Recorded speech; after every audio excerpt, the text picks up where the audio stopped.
At what point did you realize you had ADHD or you learned that's what it was? That is quite a story, Yeah. to be honest with you. Yeah. Because I was going through a point in my life of total and complete upheaval. Mhm. And like up until that point, like so many of us high performing women, we can manage and mask our symptoms. We don't know what we're living with. We think that we're just faking it till we make it, assuming everybody else is doing the same. And it was generally fine. And then some things happened in my family, my between my parents and my internal family, and everything started to fall apart, which, is incredibly stressful. So Yes. as the stress increased, the balls started falling, the insecurities started piling up, the guilt and shame started overwhelming, and I just needed help. And so for the first time as an adult, I started talking to somebody about everything that was going on. And I think also I might have ADHD because these things that I read about when I'm working with my own patients, because I was seeing patients as a Yes. therapist, might explain some of what I'm experiencing. And I'll never forget, she said, "Oh, yeah, I can tell just by talking with you that you probably do, Oh, but we'll do an evaluation." So it went from there.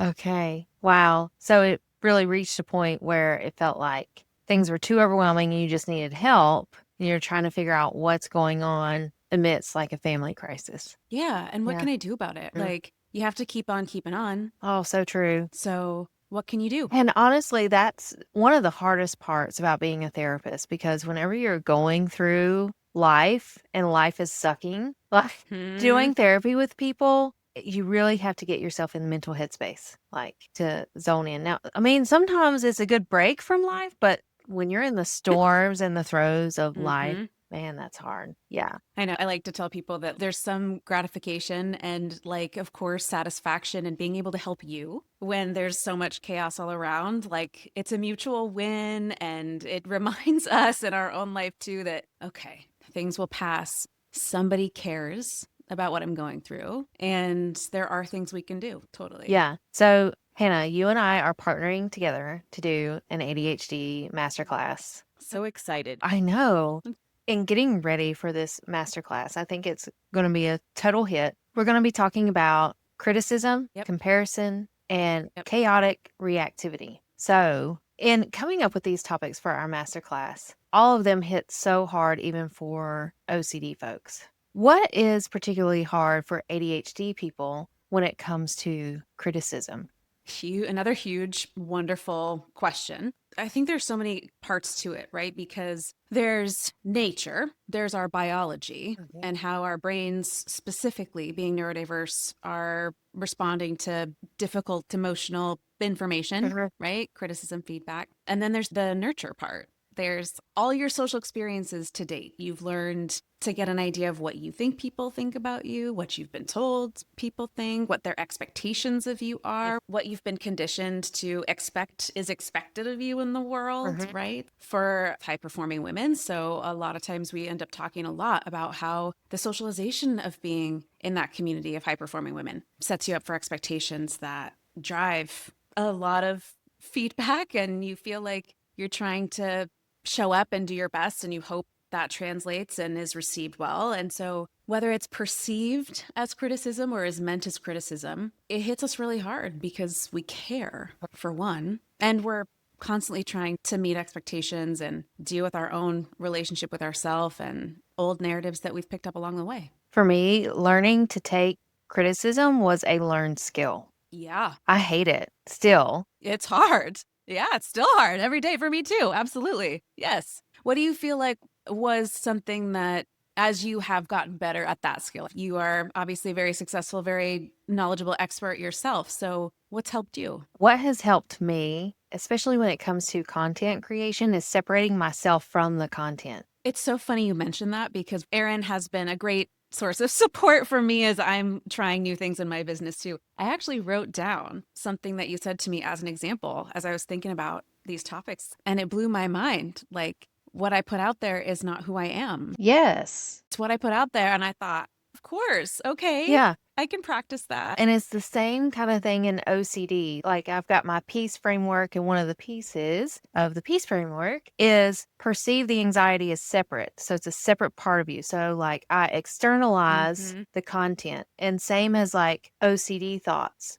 they're not who you are. Mm-hmm. So, at the end of the day, Absolutely. I know who I am and I know why I'm putting this content out there. And if anyone disagrees with that or gets upset, thanks for commenting and boosting my post. That's all I've got Yeah. for you. I think what's so hard though when you're ADHD is that like you chronically feel other than, right? So there have been a lot of experiences in your life where you've been misunderstood or not understood and then Yes. rejected and like whatever for it. So I think what's hard about that too though is that that can be true and it's a technique I used to and it does work really well, but it's when you get that negative feedback or criticism or whatever, there's that tinge of not being understood or not feeling seen, not being, it's more than just, oh, that hurt my feelings because I didn't feel good to be given criticism. Like it goes to that identity, that core, and then reinforces that sense of separateness that's just chronically and pervasively there for a lot of us with ADHD. And I'm sure with OCD too. Yeah, because there's a lot of overlap with the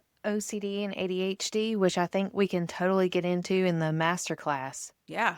Because with an OCD person, they will ruminate. So, like when they have OCD around their friendships, a friend says something that is off putting or critical, okay, they will Mm-hmm. ruminate and be like, oh my gosh, do they think I'm this? Do they think I'm that? Why did I say that? And Mm-hmm. that's where Mm-hmm. women fail to realize that this is like a sign of OCD or maybe in this case ADHD because they can't Sure. stop thinking about it. They can't shift their Yep. focus. Yep. Yeah, I think with things like rejection sensitivity, dysphoria, rejection sensitivity, emotional dysregulation, all the same things by various names. One of the things that is true about that too is that there's a difference between, I think with OCD, and correct me if I'm wrong, you're the expert here on OCD, but that rumination can last a pretty long time. Yes. I'm not going to put a time frame on it, but a pretty long time, at least for as I understand it. And when I'm talking with my clients about this, like when we talk about rejection sensitivity and emotional dysregulation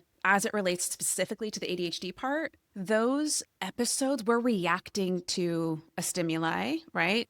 Just like the OCD part. But the intensity of the reaction might get really big, Yes. which it could be externalized as like an explosion and anger and those kinds of things, or internalized as social withdrawal, retreat. But the spike goes up, and then usually after a few hours, we come back down to baseline. And that rumination, we move on to other things. It doesn't necessarily have the same arc or life cycle Yes, I would say cycle. as OCD. Yeah, Yeah. because OCD, you keep going round and round. Yeah.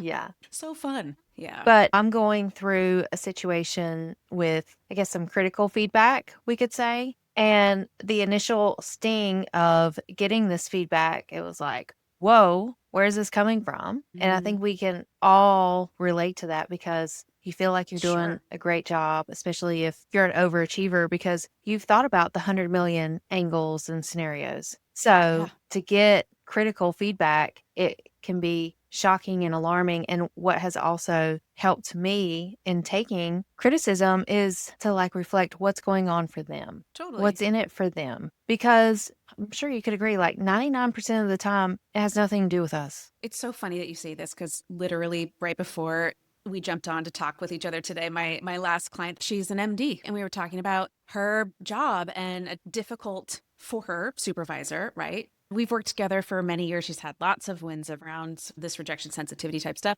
And so now she's to a point where she can come to session and say like, okay, here's what I think is going on for him. I think he's just not good with people skills. And it's not that he's not an amazing provider himself who can impart a lot of wisdom and support me, not great with people skills. He gave me this feedback. And then through our work this morning, we got to the realization that like I filled in all of those blanks for myself of what that meant, right? What did he mean by that? Right. So my narrative was what he really meant was I can't ask for help. I have to do this all by myself. When that's not what he said. So another way of interpreting what he said that was actually closer to specifically what was said was you can trust yourself. Bingo. Completely different narrative. One's empowering, one's very disempowering. So true. Yeah. And Right. that's such a good point because the stories we tell ourselves can make or break us. Go 100%. Yeah, I'm sure for an ADHD person, it's really hard to rein in the stories if you get going. Yeah, if you look at the, literature, as they say, around rejection sensitivity and emotional dysregulation, the reaction that we have is in direct proportion to our perception. So it's like the intention of what happened in the encounter between you and another person or the situation that's triggering you in whatever way. The intention isn't taken into account in my reaction necessarily. Uh-huh. The reaction that I'm having is in direct proportion to my perception. Yes.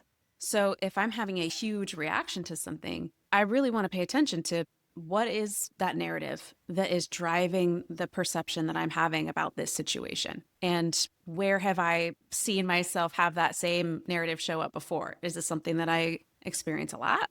Is this something that I tell myself a lot? And is it something that I've picked up along the way that maybe I picked up from my environment early on? Fill in the blank. There's lots of ways that we can. Hannah, what are some quick tips that a woman could use to help with criticism if they have ADHD? Yeah, I think there's a lot. But I actually, when I was writing these notes down, getting prepared, I went through after her and my session this morning and I was like, check, she did that. Check, she did that. Check, she did that. And it worked. So I will share some of the ones that even came up today that were really helpful. So one is first and foremost, I think the pre-steps are really just making sure that you're setting your body up for success because your nervous system is just as much a part of this as your contemplative part, your prefrontal cortex, the one that writes the stories for you, right? So make sure that you are getting enough to eat, eating consistently, eating well, hydrating, getting exercise, sleep. We need to have those things be consistent so that when we do find ourselves in these next situations, we can use the skills I'm about to give you. Yes. Otherwise, they're not as helpful, right? So the first is educate yourself, learn about this stuff for one, so that then you can inform your community. So if you have a trusted person in your life, a friend, a spouse, a colleague that you trust, educate them too about what is going on for you and how criticism tends to hit you, how perceived rejection tends to hit you, so that step two, you can phone a friend if you need to, right? You can quickly text someone or voice memo someone or reach out for external support because a lot of times this internal process is really hard to regulate and manage all by ourselves, especially if it's a really big one. So having a phone a friend that you trust, Yeah. that can validate that, but then be like the left side of your brain, the logic side of your brain, and help you get through that to balance it out. So helpful. If you're by yourself and that's not an option, the best things that you can do is just take a break from the situation, get out, right? Step outside, excuse yourself to the restroom, and take a few deep breaths, Yes. ground. And if that's not an option, my fail safe for my clients is try to keep a water bottle that has a straw with you all the time Yes. because sipping through a straw. Do you know this trick? I love it. Well, I do Sipping small through. straw breathing. I do a breathing technique. Yeah. Yes. Yeah, very similar. The sucking of a straw. This is so fun to me. The sucking of a straw mimics nursing when we're really little, and it actually does soothe our nervous Oh system. my goodness. I know. So I don't have to get up out of my desk. I don't have to leave my office. I don't have to leave my class. I don't have to leave my children. I don't have to leave this fight with my spouse. I can take a sip of water. I can take another sip of And water. just And little glare. by little, yes. My little upturn my smile to calm myself. And little by little, it calms our nervous system. And then we can actually get to the story part of the criticism and the way that we're responding to it. Okay. That's Right. really awesome because I think it's also true that we tend to drink more if we have a straw. I believe you. Yeah. I feel like it's true. For the sake of this conversation, we'll say it's true. Well, it definitely seems to be the Yeah. case with my own water bottles. And I've got a whole collection of water bottles. That's like my guilty pleasure. Me too.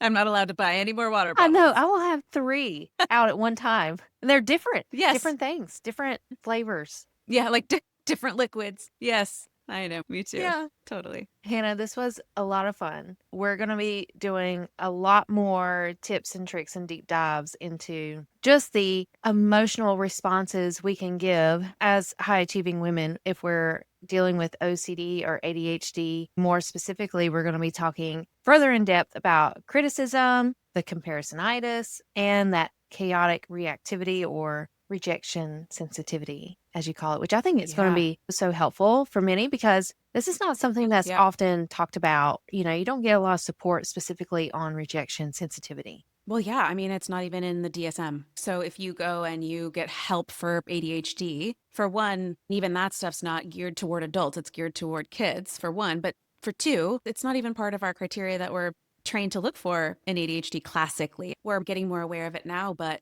this just needs to get out there. I think a lot of people that are high performing women walking around knowing they have ADHD, maybe they don't know they have ADHD, but may not have had a chance to learn about this stuff. And it can really provide a lot of aha moments that change how you think about yourself and how you show up in the world and unlock a lot more ease. Absolutely. So, Hannah, we're going to have the masterclass as of now. It's planned for August 14th on a Thursday Yes. afternoon. So they need to grab their Yes. spot now. 20 women max.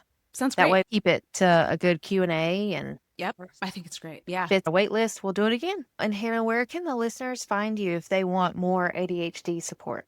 Yeah. So you can find me on Psychology Today, Hannah Allen, mindfulness, life, and ADHD coaching. Or you can go to my website, and that's allentherapeutics.com. Wonderful. Thank you. Yeah, Erin, thanks for having me. This was great.